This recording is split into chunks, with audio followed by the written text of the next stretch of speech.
শব্দ কারোর কাছে অলিয়া উলিয়া পীর টাইপের, আবার কারোর কাছে খুবই বিরক্তিকর দুইটা শব্দ চলে আসছে। একটা হচ্ছে সাধারণ শিক্ষার্থী, আর আরেকটা হচ্ছে সমন্বয়ক। কিছু কিছু সমন্বয়ক রাষ্ট্রের জন্য ভালো কাজ করছেন, কিছু কিছু সমন্বয়ক নিজের জন্য ভালো কাজ করা ট্রাই করছেন। আবার কিছু কিছু ছাত্ররা রাষ্ট্রের কল্যাণে কাজ করছেন, কিছু কিছু ছাত্ররা নিজেদের অযৌক্তিক দাবি দেওয়া প্লাস এই জুলাই আগস্ট পরবর্তী সময়ে মানে কি বলে যে একটা অতিরঞ্জিত নানান অ্যাক্টিভিটিসে তারা নিজেদেরকে কিন্তু সম্পৃক্ত করছেন। আর আজকে ঢাকা কলেজ এই মুহূর্তে বা সিটি কলেজের মধ্যে যে ঘটনাটা ঘটছে, সেনাবাহিনীকে নিয়ে যে বক্তব্য স্লোগান এই মুহূর্তে ঢাকা কলেজের শিক্ষার্থীরা দিচ্ছে, গণমাধ্যমগুলোর প্রতিবেদন বলছে, পাবলিকদের সাক্ষ্য বলছে, দোষটা ঢাকা কলেজের শিক্ষার্থীদের। কারণ সেনাবাহিনী কেন ঢাকা কলেজের শিক্ষার্থীদেরকে পিটাইলো, কেন সেখানে সাউন্ড গ্রেনেড ছুটতে হলো, কেন কমান্ডার রিজভী সাহেবের নেতৃত্বে আমাদের আর্মির যিনি অফিসার ছিলেন দায়িত্বশীল, পুলিশকে সাথে নিয়ে তারা এখানে লাঠিচার্জ করতে হলো, ক্যাম্পাসে ঢুকেও কেন আসলে কন্ট্রোল করতে হলো, ব্যাকগ্রাউন্ড দেখি। ঢাকা কলেজের যিনি সমন্বয়ক আছেন তিনি বলছিলেন এটা আইয়ুব খানের সেনাবাহিনী না, এটা এরশাদের সেনাবাহিনী না, এটা এখন এই জুলাই আগস্ট পরবর্তী সেনাবাহিনী, ওলাপেন সেনাবাহিনীর কিন্তু পাত্তা দিবেন। আচ্ছা, তো তোমরা যদি কাউরেই পাত্তা না দাও কথায় কথায়, তুমি একজন সমন্বয়ক, তোমার দায়িত্ব হচ্ছে বাকিদেরকে কন্ট্রোল করা। এখন রাষ্ট্রের মধ্যে আইন শৃঙ্খলা বাহিনীর যে অবস্থান এমনি একটু নেগেটিভ একটা অবস্থানে চলে গিয়েছিল, তো এখন আইসা এই মুহূর্তে তাদেরকে যদি এইভাবে কথায় কথায় প্রটেস্ট করা, সেনাবাহিনীর সাথে মানে একদম লাইগা যাওয়ার মেন্টালিটি নেওয়া, ভাই 3 দিন পরে কিন্তু আউলা জলা পিটাবে। কারণ অতিরঞ্জিত কোনো কিছুই দেশের মানুষ পছন্দ করে না, মানুষের অর্থনীতি ধ্বংসের পথে চলে যাচ্ছে।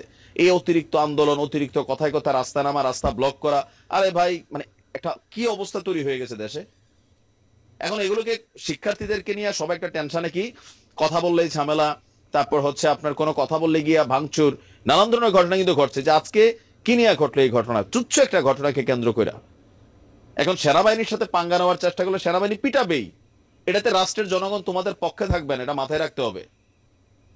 ঘটনার প্রেক্ষাপট হচ্ছে আমরা দেখছি যে পুলিশের যে বক্তব্য, নিউ মার্কেট অঞ্চলের দায়িত্বে থাকা পুলিশের সহকারী কমিশনার শাহ মুস্তফা বলছেন, আপনার আজকে সায়েন্স ল্যাব এলাকায় ঢাকা কলেজের ছাত্রদের একটি বাসে ওঠাকে কেন্দ্র করে সিটি কলেজের কয়েকজন শিক্ষার্থীদের মধ্যে প্রথমে হাতাহাতি হয়েছিল।